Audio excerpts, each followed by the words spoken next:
Vamos falar sobre intercessão, né? Vamos falar sobre intercessão. E eu estava vendo o Igor falando, né? E eu disse para ele ali, rapaz, eu não posso precisar falar mais nada, né? Depois de uma palavra dessa, porque ele explorou a maior parte dos textos, né, bíblicos sobre intercessão e literatura. Assim. Era melhor que eu ficasse lá no quarto, aí voltasse sem saber o que tu falou e repetia tudo, sem tu ter falado, né? Que eu vou acabar repetindo as mesmas coisas. Mas Paulo diz na carta aos Filipenses que ele não cansava de dizer as mesmas coisas aos Filipenses, que era para a segurança deles, né? E é interessante também como a gente, não sei se isso acontece com vocês, talvez seja um problema meu e que tem que procurar algum profissional para descobrir, né? Eu estava ouvindo o meu pastor pregando e eu jurava que eu tinha prestado atenção em tudo que ele estava dizendo, tinha anotado e tal, e eu não achei o sermão bom. Aí alguém filmou na internet alguma coisa e repostou um trecho, e era um trecho assim magnífico. Como é que eu não ouvi isso na hora do sermão, né? Será que foi em algum momento alguém conversou comigo, em algum momento eu viajei e perdi aquele trecho? Aí eu fiquei pensando quanta gente às vezes está numa aula, numa coisa assim, e a gente perde um trecho, né, numa fração de distração, alguma coisa, a gente perde. Mas essa dimensão da oração, né, a oração de intercessão. Lá em Efésios capítulo 6, quando Paulo vai falar de batalha espiritual, ele vai dizer que, depois de se revestir de toda a armadura de Deus, a gente deve orar com toda oração e súplica. Com toda oração e súplica. Isso está no capítulo 6 e no versículo 18. Orando em todo tempo com toda oração e súplica. Alguns comentaristas carismáticos entendem que essa expressão, toda oração, é com todos os tipos de oração. Que as orações, obviamente, observando elas, a gente percebe que elas não são de um tipo só. Existem orações de adoração, oração de agradecimento, oração de petição, e a oração de intercessão é uma dessas orações.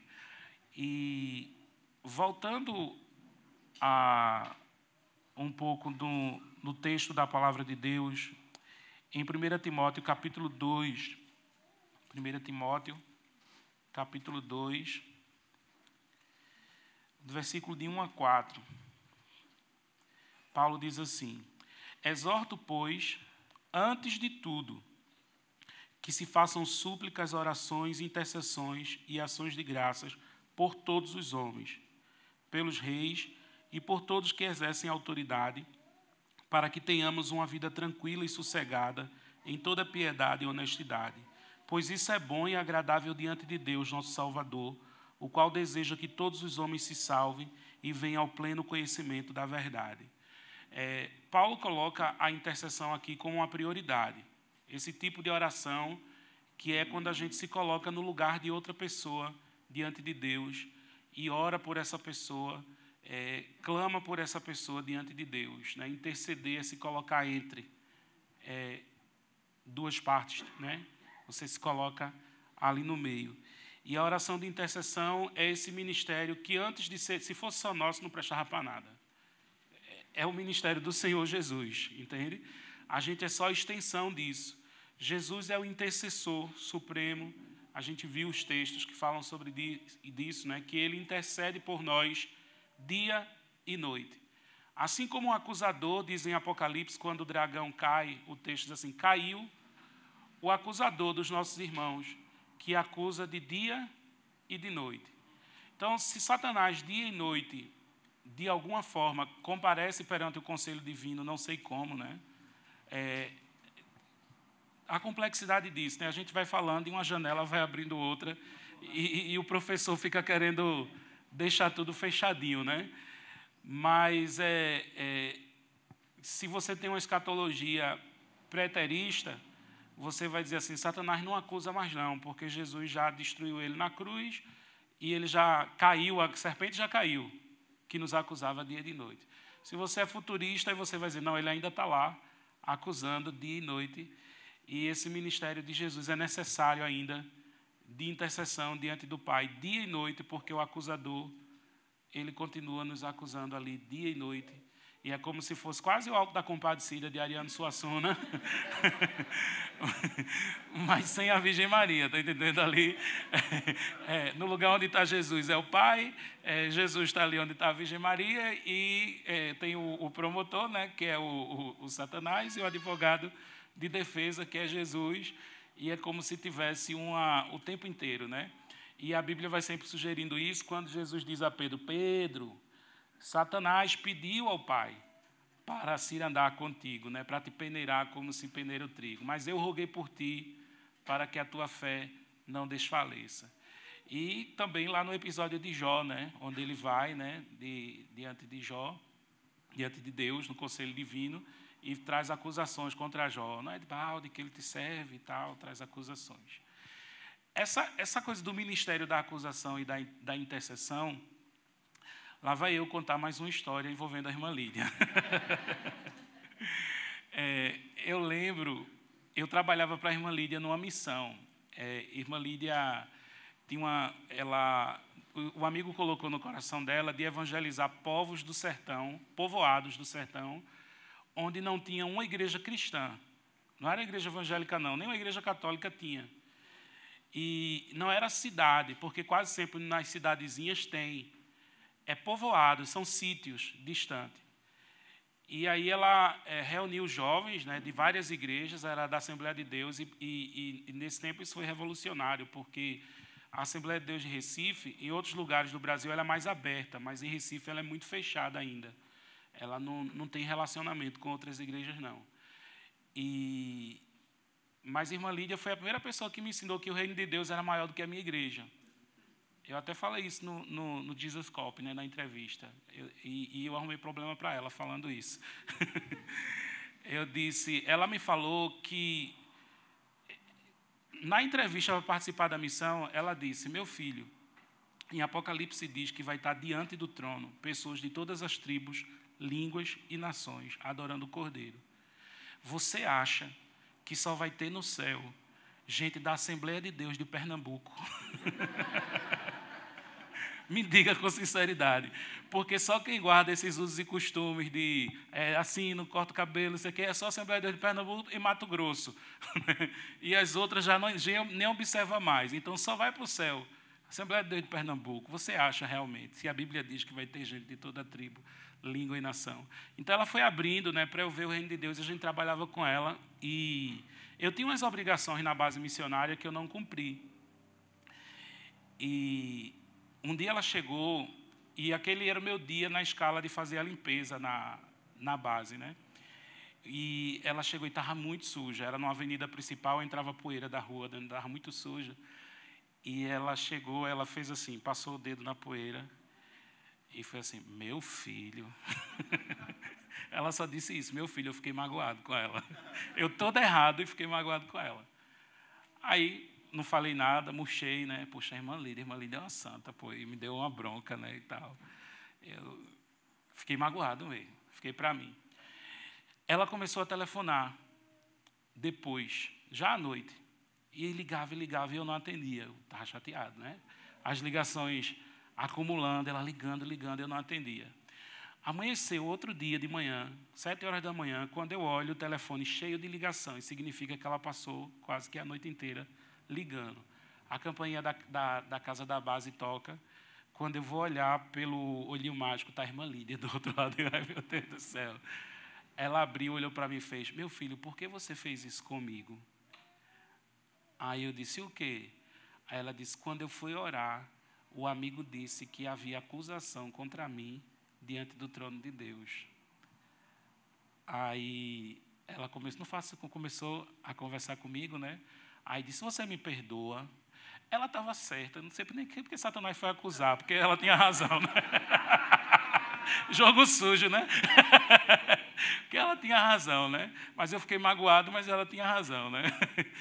E aí ela disse, você me perdoa? Aí eu disse, cabeça baixa, perdoo. Aí ela pegou o meu rosto, ela tem um costume de falar olhando dentro dos seus olhos, né? Eu lembro quando Eliseu olhou dentro dos olhos, né, o general da Síria, né, ele ficou todo constrangido, né? Ela procura a verdade dentro dos seus olhos. Aí ela citou esse versículo, que eu acho que é de 2 Coríntios, capítulo 5, que diz assim: só se for na presença de Cristo, para que Satanás não alcance vantagem sobre nós. Que Paulo diz assim: se há alguma coisa, perdoem, mas perdoem na presença de Cristo, para que Satanás não alcance vantagem sobre nós. Aí a gente chorou, se abraçou e ficou tudo bem, né? Mas tem esse ministério da acusação e tem esse ministério da intercessão. A igreja é chamada a participar desse conselho divino por meio da intercessão de Cristo. Deus decidiu que faria as coisas na terra como antes fazia por meio desse conselho de seres angélicos, por meio da igreja. Existe um livro antigo, acho que é Paul Balhamer, que é Seu Destino é o Trono. Qual o propósito de Deus? Por que Deus está formando uma noiva para Cristo, uma esposa para Cristo? É para que essa esposa reine com Cristo. E ela começa a governar com Cristo pela intercessão. Ela já ocupa os lugares celestiais, assentada com Cristo nas regiões celestiais, em união com Ele, já agora, porque o reino tem essa expressão, que ele já foi inaugurado por Cristo, mas ainda não em plenitude. Então, pela oração, a gente já começa esse ministério de reinar com Cristo. E a gente está sendo treinado para assumir esse lugar dentro do conselho divino, dentro da corte celestial, né? Nós estamos sendo treinados em vida. E tem 2 livros desse autor, O Seu Destino é o Trono, não vende mais, e são clássicos da editora Betânia. Seu Destino, a editora Betânia é editora assim, nessa área de espiritualidade, fantástica, né? E muita coisa do catálogo deles não vende mais. Que é uma editora missionária, tudo é para missões, então missionário sofre, né? E Seu Destino é o Trono, e o outro é Não Desperdice Suas Lágrimas. Todo o nosso processo de sofrimento coopera para o bem daqueles que amam a Deus, daqueles que foram chamados para serem conformes à imagem do seu Filho. Quer dizer, o bem que coopera, com que todas as coisas cooperam, é que a gente seja semelhante a Jesus. Porque Deus está formando uma esposa para Jesus. E assim como uma esposa para Adão é aquilo que é tirado do lado de Adão, uma esposa para Cristo é aquilo que é tirado de Cristo. Cristo não vai casar com uma esposa que não lhe seja igual, que não lhe seja compatível, que não lhe seja semelhante. Então, é necessário formar um povo semelhante a Jesus para casar com Jesus. Ele não vai se unir a algo diferente dele, totalmente diferente dele, mas aquilo que lhe foi igual. E o Espírito Santo está trabalhando e retirando toda a escória do nosso ser. Mas a intercessão é esse chamado. E a gente gosta muito de pedir. A oração de petição, quando é para a gente gosta muito de pedir. E a gente está avançando como igreja para um lugar também de deleite, né? Na presença de Deus. Mas, assim, a intercessão para a nova geração, eu tenho percebido, é uma disciplina espiritual na oração que está sendo negligenciada. Ela anda sendo negligenciada. Por causa de alguns excessos de ensinos nessa área que super enfatizaram a responsabilidade humana e menos a soberania divina. Por causa das questões de guerra espiritual, que também foram exageradas, algumas ênfases nesse meio, houve um certo desprezo pelos intercessores, principalmente do movimento brasileiro de oração. E aí tudo foi abandonado, e eu fico preocupado, quem vai continuar quando esses velhinhos e velhinhas partirem, esses ministérios de intercessão, né? Esses ministérios de oração? Quem vai dar continuidade? Porque alguém disse que todo o nosso ecossistema espiritual hoje, repetindo, pelos méritos de Jesus, né, que é em união com Cristo, foram construídos por esses nossos antepassados espirituais, pela muita intercessão, jejum e oração, arrancaram toco aqui no Brasil, prepararam esse ambiente de forma que a gente abre uma igreja e a igreja já tem gente e essa coisa toda, e nem sempre foi assim. E quando essas pessoas que fazem essa manutenção desse ecossistema espiritual começarem a ser guardadas, né, recolhidas, e elas já estão indo embora, quem são os jovens? A irmã Nehama estava falando isso. ela acredita muito na nova geração. Eu, meu Deus, misericórdia, né? Que mulher de fé.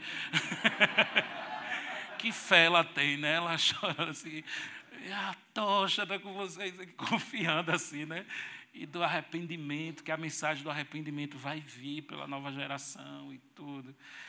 E a gente precisa resgatar isso, resgatar esses ensinos, tirar toda a poeira da história,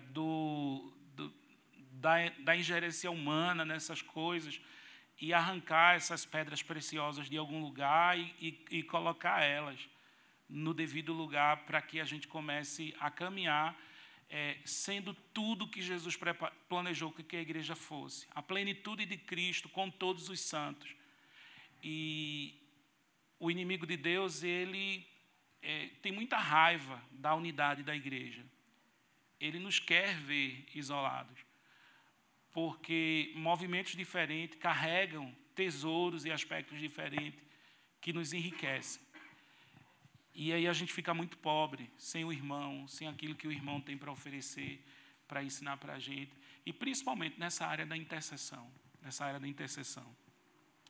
Mas uma pessoa que me ajudou muito a conciliar essas duas ênfases foi o Tim Keller, com o livro dele, Oração, Experimentando Intimidade com Deus. É um livro fantástico. Se você tem uma ênfase assim de espiritualidade, mais reformada, calvinista, leia o Tim Keller, esse livro. Ele vai lhe ajudar muito. Agora, leia aberto.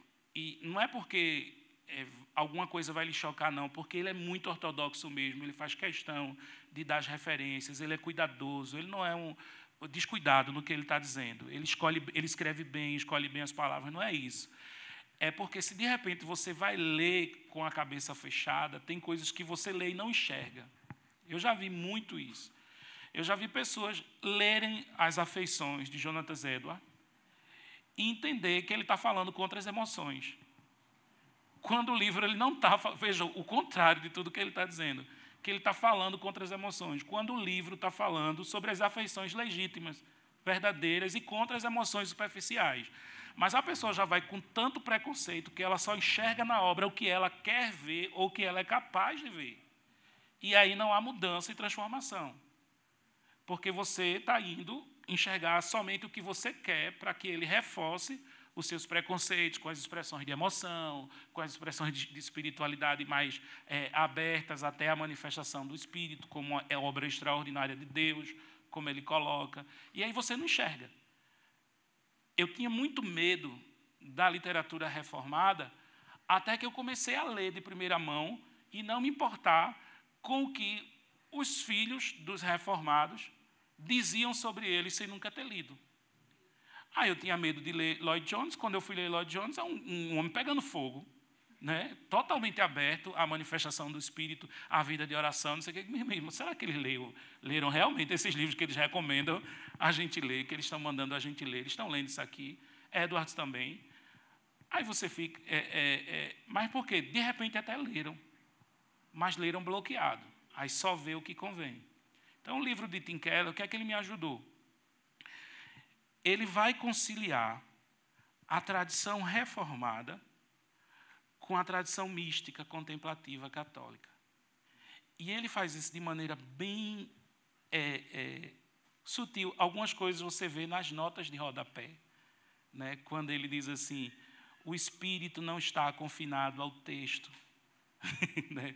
Ele fala além do texto, e aí ele bota lá na nota de rodapé, e até ele diz o nomezinho de uma heresia bem estranha, que é quando você diz assim, como se a Trindade fosse o Pai, o Filho e as Escrituras. Né? Aí tem um nome de uma heresia quando você trata assim, o Pai, o Filho e as Escrituras, porque você não consegue entender as Escrituras a parte do ministério do Espírito Santo, que é o Espírito Santo que ilumina as Escrituras, o Espírito Santo que constrói tudo, né? E aí ele vai usar uma expressão chamada misticismo evangélico, ou mística inteligente, que até o Charles Rhodes, da sistemática do Charles Rhodes, também vai usar essa expressão, misticismo evangélico, porque é aquele que é centrado nas Escrituras, que tem as Escrituras como âncora.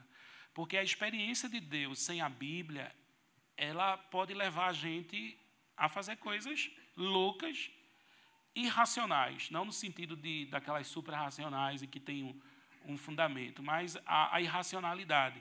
E a gente precisa. Eu lembro de um ministério profético americano que ele contava, ele tinha uma alegoria de uma montanha, né? Na batalha espiritual, as pessoas eles resgatavam as pessoas do mundo e elas iam subindo a montanha. A montanha eram níveis de verdades espirituais, que você ia... A montanha da vida de louvor, a montanha da salvação era a base. Ele disse que era uma base muito grande, cheia de muita gente, e que a gente deveria louvar a Deus por essas pessoas que enfatizam os fundamentos do Evangelho, porque sem elas ninguém subiria a montanha, a pregação do Evangelho básico, né? E aí ele vai subindo, chega a um lugar que é um lugar muito estreito, chamado Gálatas 2:20. Vivo não mais eu, Cristo vive em mim. Que é o ápice da união mística com Cristo, né? Eu não vivo mais, quem vive é Cristo. E dali de cima, desse lugar, ele atingia com muito mais facilidade o exército adversário. E numa distração ele ia cair da montanha, embaixo. Mas sabedoria, a personificação de Jesus na alegoria é sabedoria. Ela toca no ombro dele e diz, cuidado, se amarre a espada, que é a palavra. Aí ele finca a espada na montanha e se prende a espada. Aí sabedoria diz assim, não há ninguém que tenha subido tão alto na experiência com Deus que não possa cair se negligenciar a palavra. Então, a gente precisa ver... eu estou sempre voltando às Escrituras, porque posso errar, posso me equivocar. O próprio apóstolo Paulo pediu que tivesse cuidado com ele, quando ele diz assim, ainda que eu mesmo vos anuncie outro evangelho, seja anátema. Eu não escuto muito pregadores, assim, YouTube, essas coisas, mas a gente acaba sendo exposto. E mesmo da nossa igreja, porque todos os homens são falhos. O que é que eu faço? Pela leitura regular da Bíblia, anual, ou de 2, 3 anos, a gente vai lendo, a palavra vai lavando a mente da gente dos conceitos humanos. A gente vai renovando a nossa mente. Por exemplo, você ouve uma pregação muito bonitinha que diz assim, oração muda somente você mesmo. Oração não muda as circunstâncias, oração muda você. E o jeito com que alguém diz isso, se for um orador muito esperto, é legal, é até bonitinho, mas não é verdade. Porque quando você vai ler a Bíblia, a oração não é terapêutica somente. A intenção dela não é a formação espiritual somente de mudar o meu interior. Ela muda as circunstâncias. Ela faz com que uma mulher estéril tenha filho, ela faz com que o sol não se ponha, a oração ela move todas as coisas. E ela faz uma diferença muito grande. E o soberano Deus decretou, decidiu que quer fazer as coisas por meio da oração, e a gente não pode jogar na conta da soberania divina a negligência da oração, e principalmente a oração de intercessão. Isso é meio que uma loucura misteriosa, que deve ser acolhida pelo nosso coração, mesmo que na cabeça não entre. Por isso que eu gosto muito do John Piper, porque ele não tem um compromisso somente com a sistemática, com as doutrinas se encaixarem e fazerem sentido. Ele tem um compromisso com o texto bíblico. E aí ele diz assim, a oração muda as circunstâncias e Deus é soberano. Aí tem um vídeo dele que ele diz assim, se você não orar, Deus não vai fazer. E ele diz, e não vai não. E ao mesmo tempo, mas como, pai, se tudo já foi decretado? E ele diz, não importa, mas eu estou te falando o que está escrito. Eu quero dizer o que está escrito, eu quero ser fiel ao que está dizendo, o que diz no texto, que é assim. O estímulo a isso. E aí o Tim Keller vai chamar um polo de oração mística, que é essa dimensão contemplativa e formativa, santificante do nosso interior. E a outra ele vai chamar de oração profética. A oração profética não é oração no sentido que ele está dizendo ali, o sentido do ministério profético. O que ele vai chamar de oração profética é oração ativa, que muda as circunstâncias. É como se fosse o passivo e o ativo, vida contemplativa e vida ativa. Dois polos que não podem faltar na oração. Que a gente precisa desenvolver esse aspecto da oração profética, a oração que fala com Deus, que fecha os céus por 3 anos e meio. Elias era homem sujeito às mesmas paixões que nós, e orando pediu para que não chovesse, e não choveu por 3 anos e 6 meses, e orando outra vez choveu. Muito pode a oração de um justo em seus efeitos.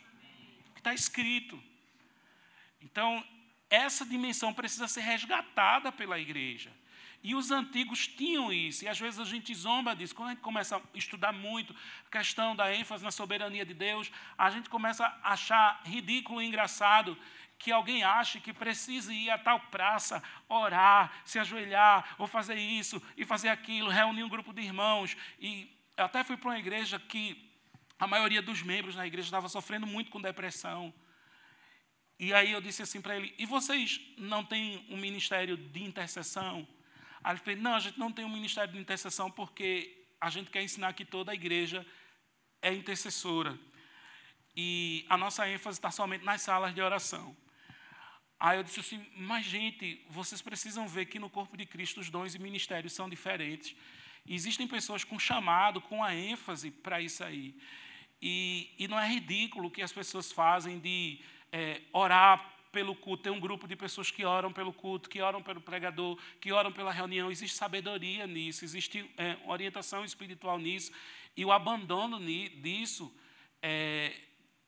a gente está sendo alvejado numa guerra espiritual e não tem nem consciência de onde é que está vindo isso. De onde é que estão vindo esses ataques. Principalmente os pastores, os ministérios. Porque os antigos, pelo menos, tinham um entendimento de aquilo que John Maxwell, que é um cara que escreve sobre liderança, mas escreveu um livro chamado Parceiros de Oração. Quando ele chegou na igreja metodista, em San Diego, ele era metodista, um senhor procurou ele e disse assim, olha, o antigo pastor, eu orava por ele, eu quero me comprometer a ficar orando pelo senhor. Posso? Ele achou estranho porque ele nunca teve um relacionamento de oração. Ele disse, tá, tudo bem. Ele fez assim, eu quero reunir alguns homens da igreja para a gente ficar orando pelo Senhor. Ele arrumou 100 homens da igreja e se tornaram os parceiros de oração de John Maxwell. O John Maxwell dava regularmente a eles relatórios de pedidos de oração e tinha um núcleo menor, que era de confiança, porque algumas coisas não podem sair para um grupo maior, né?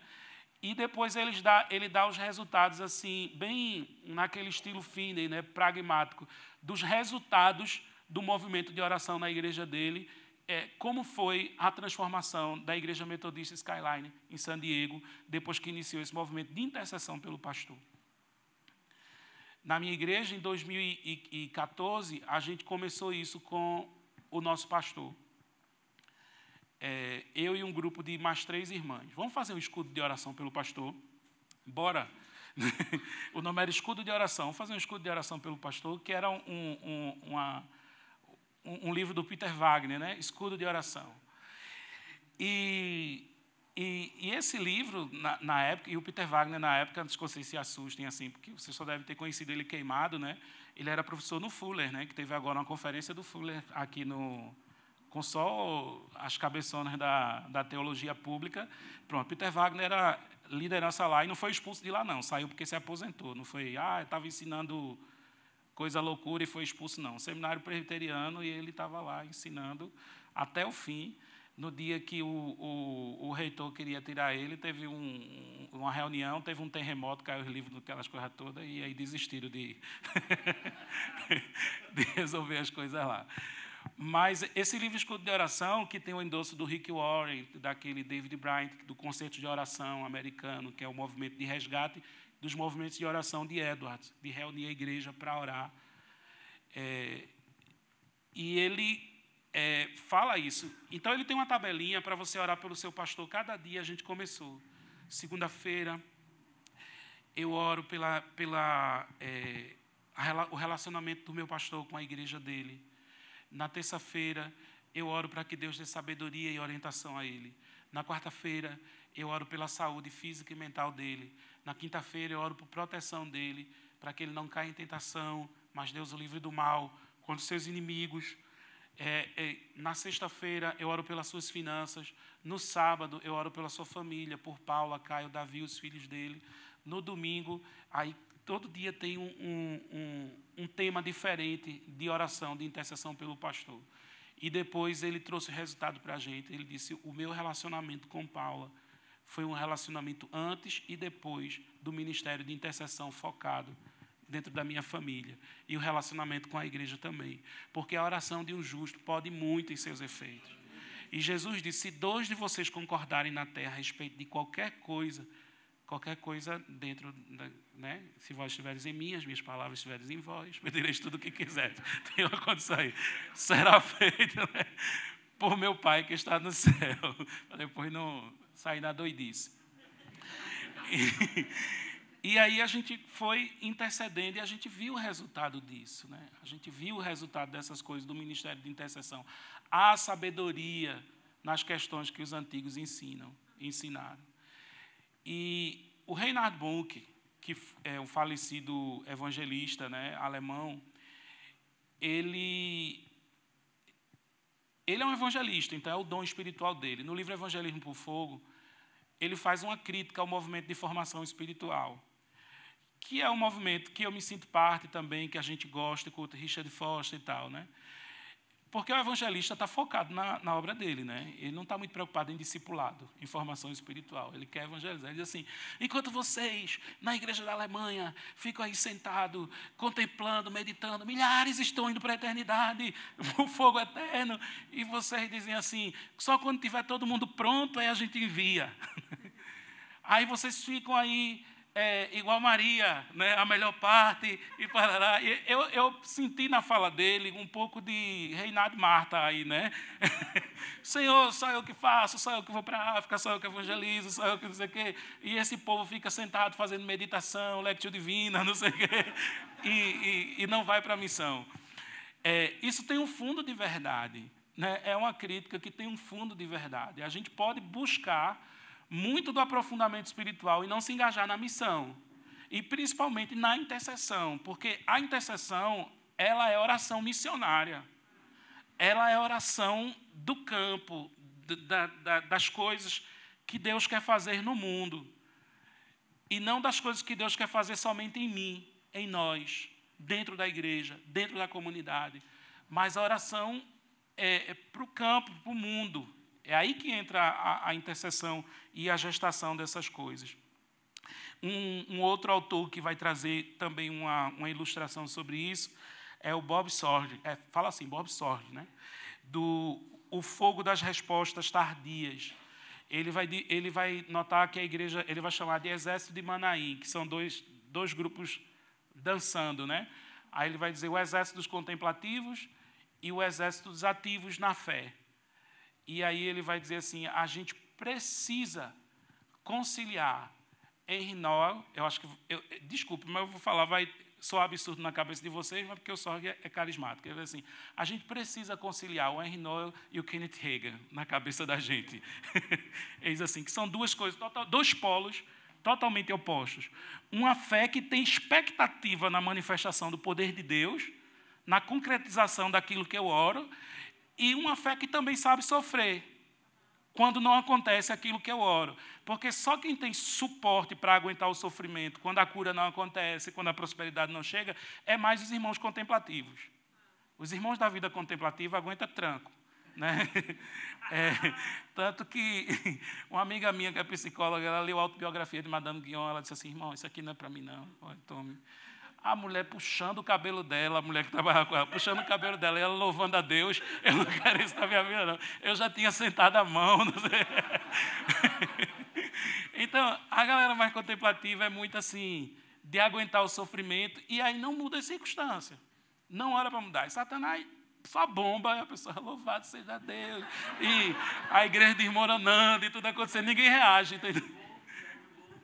Perde o voo, louvado seja Deus, né? Não reclama. Porque a mulher foi lá no aeroporto, chegou assim na mulher e disse assim, eu fiquei impressionado com a mulher, como ela conseguiu um horário, e a mulher disse para mim, olha, você vai ficar para 7h da noite. Eu, tá bem. Aí fui, sentei, aí a próxima que veio depois de mim, você vai ficar 7h da noite. Não vou ficar não, 7h da noite não, não sei o que. Começou a falar, a mulher disse, não, mas não tem vaga. Tem sim. A mulher abriu o aplicativo do celular na hora. E por que vocês estão vendendo para as 3h, se não tem mais? Por que vocês estão vendendo? Eu vou comprar, viu? Eu vou comprar e vou processar vocês. Não, peraí. Espera aí, moça, eu podia ter feito isso, tinha chegado em Curitiba mais cedo. Então, a oração, esse polo ativo da oração, ele não aceita todas as coisas como vontade determinada de Deus. Ele reage a isso, né? Ele busca a cura, ele busca a modificação das circunstâncias. E aí a gente tem que encontrar a conciliação delas duas, porque esse grupo mais ativo, eles também são uns touros numa sala de cristal da compreensão da vontade de Deus, né? Sai quebrando tudo. Porque não é assim, eu determino, eu declaro, Deus disse e vai ser feito. Tem que se ter uma sensibilidade para ouvir a vontade específica de Deus sobre aquela circunstância. Entendendo a vontade específica de Deus para aquelas circunstâncias, eu me coloco de maneira ativa. E eles lidam com Deus mais como uma fórmula, muitas vezes, do que como um relacionamento, para gastar esse tempo de entender e de se posicionar ativamente. Nesse caminho, não era nem da intercessão, mas da petição, né? Deus foi me ensinando ainda muito novo. Com 14 anos de idade, eu li o livro do R.R. Soares. Como tomar posse da bênção, né? Como tomar posse da bênção. E ele pegava um texto lá de Marcos, de Jesus, que diz assim: se alguém disser a esse monte, sai daqui e lança-te ali, e não duvidar, será feito.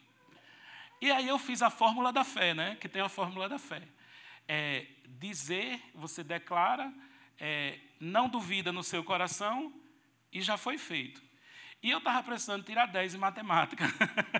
Era álgebra, polinômios, aquela coisa toda, né? E eu fui para a final, as 4 unidades somando, eu tinha que tirar 10 para poder passar.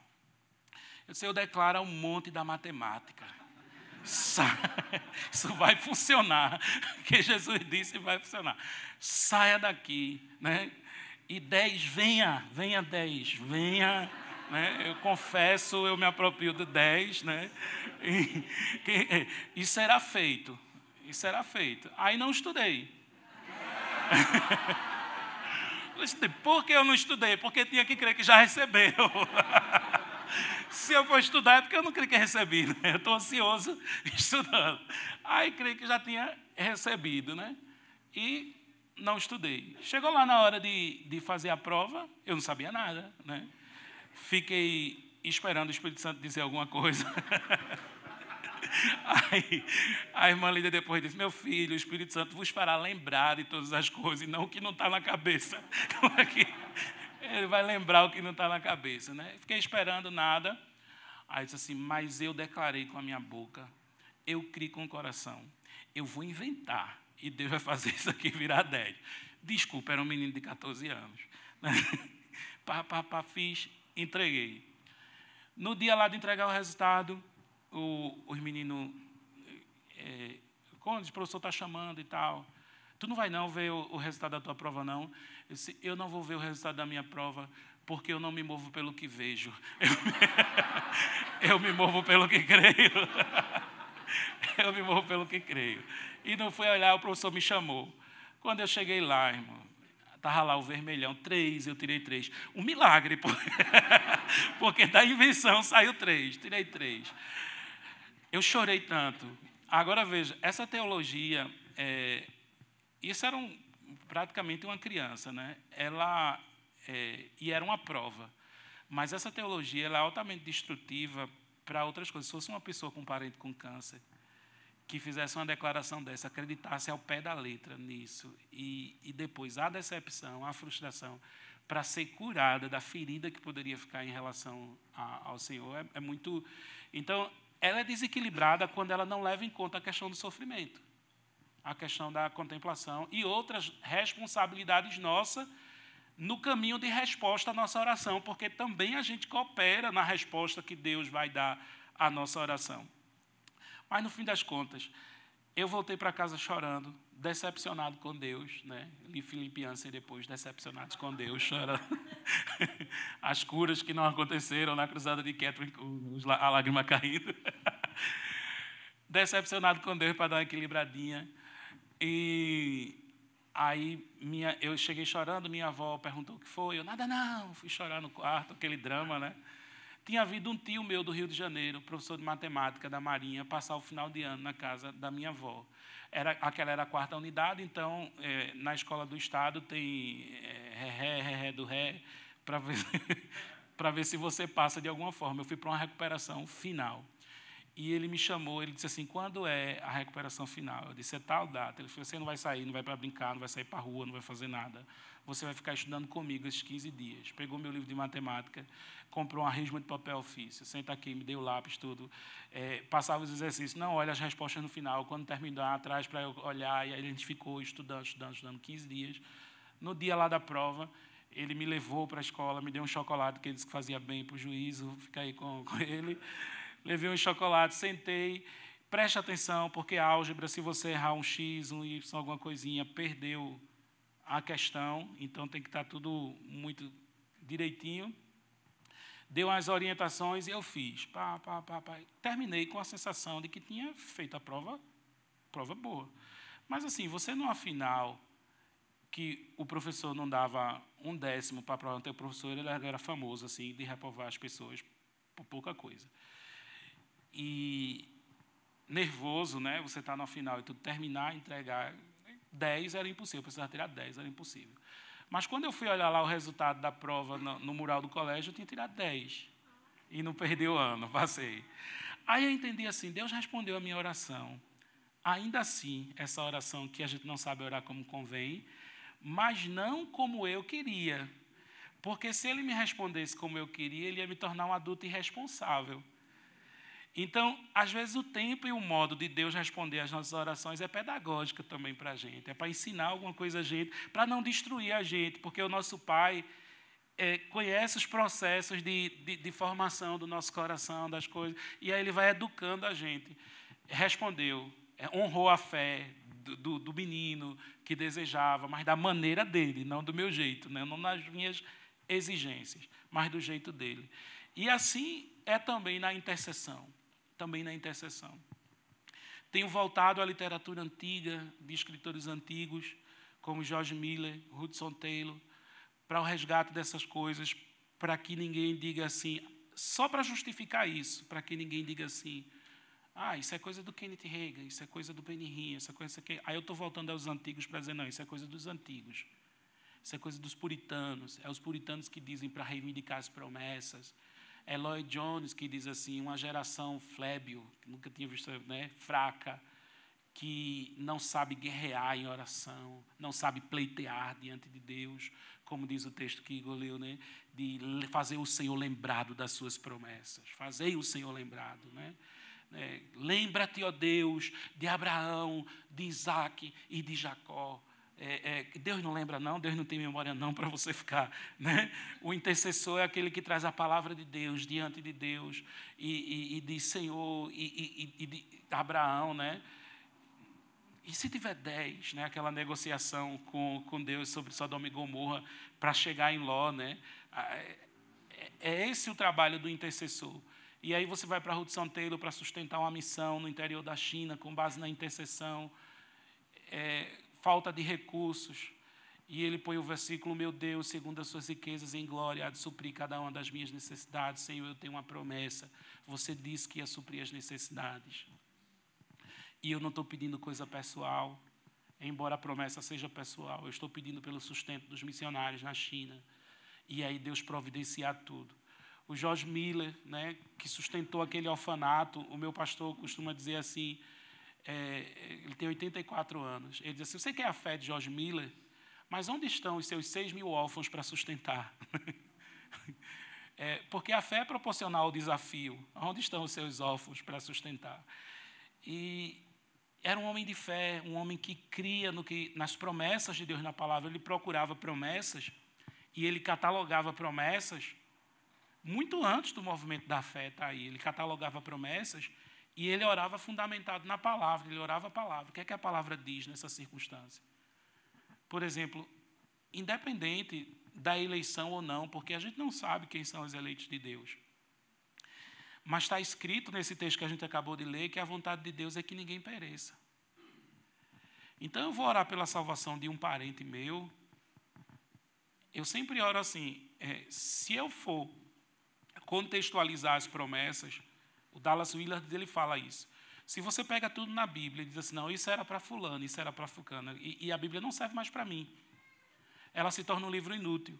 Porque assim, não, isso aqui está falando para Jeroboão, não, isso aqui está falando para não sei o quê. E de tanta contextualização, ela já não fala nada para mim. Quando o apóstolo Paulo diz, tudo quanto foi escrito para o nosso ensino foi escrito. Foi escrito para mim. Então eu pego Atos 16, 31. Crê no Senhor Jesus Cristo e serás salvo, tu e a tua casa. E com essa promessa eu me coloco diante de Deus. Senhor, eu peço a salvação da minha família. Senhor, Noé entrou com a família dele na arca. Senhor, Raabe, toda a sua família foi salva por causa daquele fio de sangue vermelho, fio escarlate, na janela da sua casa, que representa o sacrifício de Jesus. Todas aquelas famílias israelitas onde tinham a marca do sangue foram salvas. Deus, tu és um Deus de aliança com a família. Você pensa, seus filhos, seus netos, seus cônjuges estão afastados do Senhor, não estão em comunhão com o Senhor, eu peço a salvação deles, eu intercedo pela salvação deles. Aí a palavra diz, o Deus desse século cegou o entendimento dos incrédulos para que não lhes resplandeça a luz do Evangelho. E aí você recebeu a autoridade de Jesus sobre todos os poderes das trevas. Você diz, em nome de Jesus, solta o entendimento da minha família, solta o entendimento dos meus queridos. Senhor, envia obreiros para a tua seara, envia mensageiros, porque às vezes a gente de casa não é ouvido, né? Mas envia mensageiros, Senhor, da seara até os meus parentes para que eles ouçam a tua palavra. E pela intercessão você começa a ver seus familiares tendo encontro com Jesus e sendo transformados e encontrando essa salvação. Mas a fé ela vem pela palavra de Deus. Você começa a crer quando você tem uma palavra de Deus, seja uma palavra específica trazida pelo Espírito ou uma promessa da Bíblia. E aí você se mantém em cima dessa promessa, não olhando as circunstâncias. Eu tenho um cuidado com isso, né? Por exemplo, quando eu vou orar pelo enfermo, eu parto do pressuposto que a vontade de Deus é curar. Esse é o meu primeiro pressuposto, é curar. Se o Senhor não quer curar aquela pessoa, eu acredito que o Senhor vai interromper e falar algo específico. Não. Mas eu parto do pressuposto que é a vontade de Deus curar. Se não acontecer, eu acho que já tenho maturidade para isso. Não sei se todo mundo tem. Se não acontecer conforme eu esperei e criei, depois eu junto os cacos e vou chorar. Eu aprendi assim. Né? Mas eu espero que nunca o Senhor encontre no meu coração incredulidade. Né? Dúvida e duvidar de Deus, do poder de Deus, da vontade de Deus para aquela situação, da vontade que Deus pode curar, que Deus pode fazer. E é um exercício manter o coração crendo. É um exercício manter o coração crendo. Por exemplo, agora há pouco, minha mãe foi diagnosticada com câncer. E eu até tinha ido falar na Shores, não sei se foi no período que vocês estavam lá tendo aula, e vocês oraram por minha mãe. A gente achava que era uma hérnia umbilical. Ela, quando foi internada, fez os exames, minha mãe estava com câncer no ovário. E a médica, quando tirou, né, a cirurgia, ela deixou o útero da minha mãe, só tirou os ovários. Eu achei estranho, porque ela não tirou o útero. Porque, normalmente, o procedimento é tirar tudo. E aí ela disse assim, meu filho, pelo meu olhar clínico, que é uma cirurgiã oncologista, minha experiência, o câncer está todo espalhado.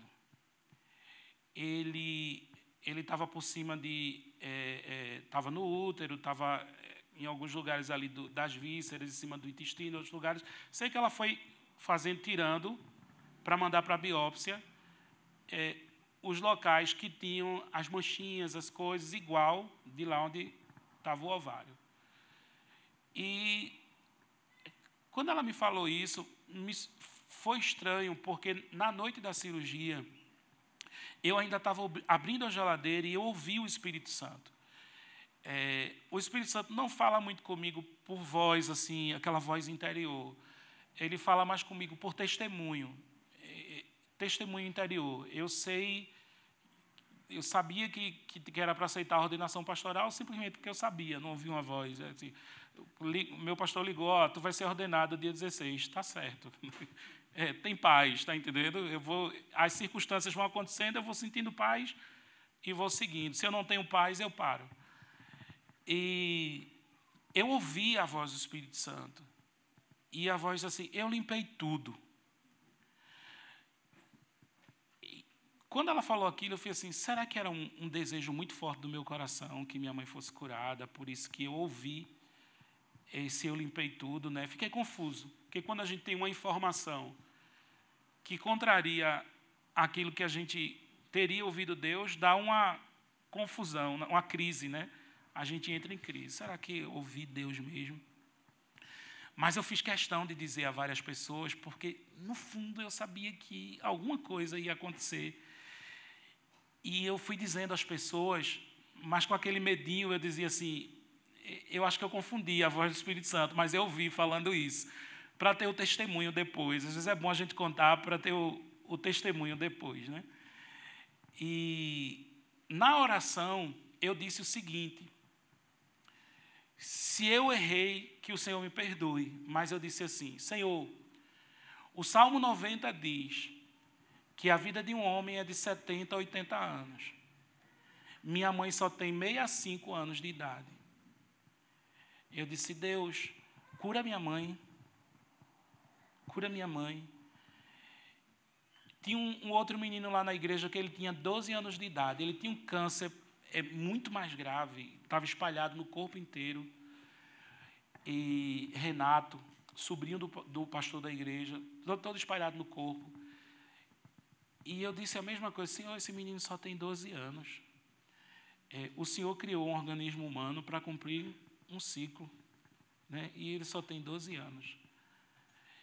E aí, Deus me deu uma palavra que eu enviei para o pai dele, e bate o desespero depois que você manda uma palavra dessa. Eu falei, meu Deus, por que eu fiz isso, né? Que diz assim, eu e o menino iremos e voltaremos para Abraão. E voltaremos, né? Aí eu tenho esse print de ouro guardado, né, no WhatsApp. O menino foi assim, ele seguiu o tratamento quimioterápico, né? Ele tirou o trecho que estava no osso, mas já tinha tido metástase, estava espalhado.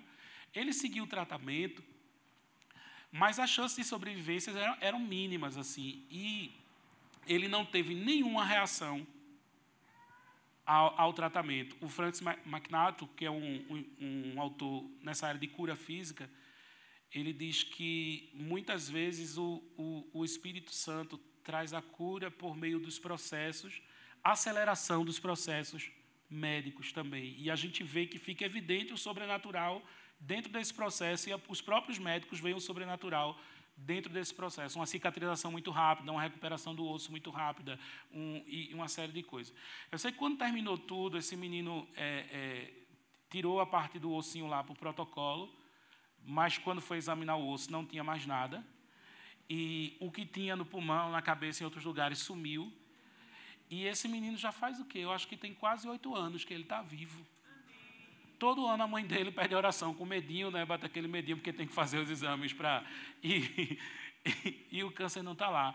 E o que foi que aconteceu com minha mãe? Quando eu fui pegar o resultado, 30 dias depois da biópsia, eu fui com a médica da igreja.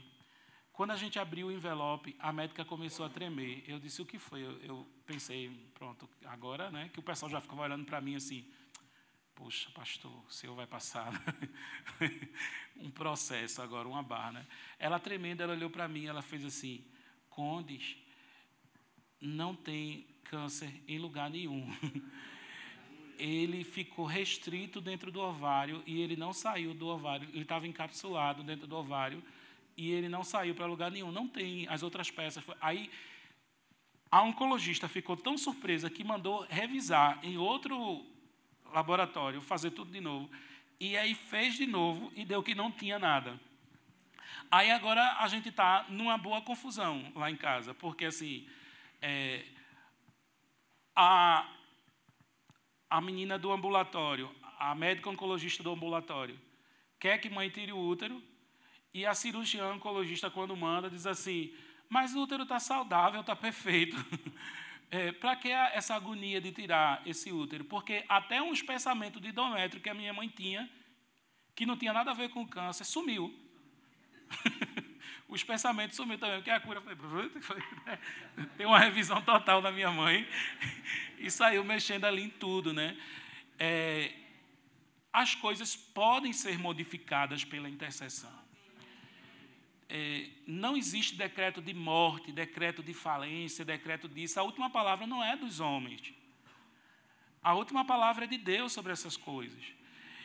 E mesmo quando o Senhor fala, né, e aí a gente faz aquele malabarismo exegético para poder entender o mistério. Porque mesmo quando Deus fala, Deus diz a Ezequias, o profeta Isaías vai lá e diz assim, é a palavra de Deus, não é a opinião do profeta. O profeta diz assim, põe a tua casa em ordem, porque certamente morrerás e não viverás. Era um decreto do céu, não era nem o médico, era um decreto do céu, certamente morrerás e não viverás. Está determinado. Põe a casa em ordem, você vai morrer. Algumas pessoas acusam Ezequias de ter se intrometido no plano de Deus, e aí Deus deu mais 15 anos, nasceu Manassés, e a tragédia se estabeleceu, e aquela coisa toda. Mas o trecho não diz que Ezequias pediu nada. O trecho diz que ele virou para a parede, ele disse, lembra-te que muito te servi, e chorou. Não, só chorou. Chorou muitíssimo. E o profeta Isaías ainda estava no caminho, quando ele ouviu a voz de Deus, vai e volta. E diz a Ezequias, eu vi as tuas lágrimas, não morrerás. Não, gente, para a teologia da gente, isso é muito confuso, assim, né? Que a gente fica, mas Deus não decretou a morte de Ezequias.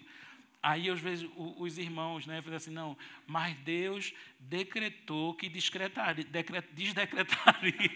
para depois decretar. Já foi tudo decretado, que ele ia decretar e desdecretar, e parará. Mas tudo estava já planejado assim, para trazer uma lição para a gente sobre a oração.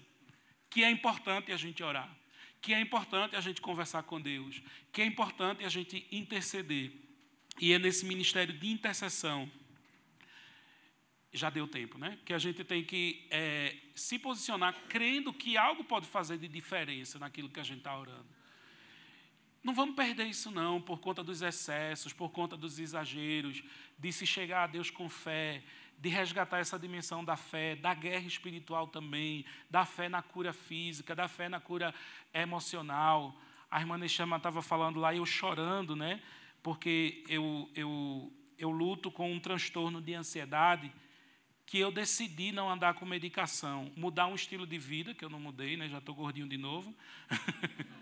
Mudar um estilo de vida que eu prometi ao terapeuta que ele disse assim, você tem uma escolha, você caminha com medicação ou você caminha sem medicação, mas você tem que mudar o seu estilo de vida. E eu disse, não, eu vou mudar meu estilo de vida e vou seguir. E ela estava lá chorando quando ela estava mostrando quando Jesus carrega a dor do mundo, no Getsemane, o cálice, né? E ela disse, meu filho, aqui tem uma fonte de cura tão grande, eu sentia o poder disso aqui, não entendia o poder que estava aqui, até que entendi quando é que a gente se rende totalmente à vontade do Pai. Nós somos curados até de todas as doenças emocionais. Quando a gente se entrega completamente, a paz de Deus toma a gente. E ela falando e chorando, né? Eu disse, meu Deus, se essa irmã passa o dia aqui trazendo visitante, o estado emocional dessa irmã chorando o dia todo, só o Senhor mesmo para sustentar, né? E eu chorei ali e disse, é isso, Senhor. A gente não pode aceitar determinadas circunstâncias na nossa vida como absolutas, mas pensar que a generosidade, a bondade e a graça de Deus está em aberta para a gente, estendendo para a gente possibilidades por meio da intercessão e da oração. Amém?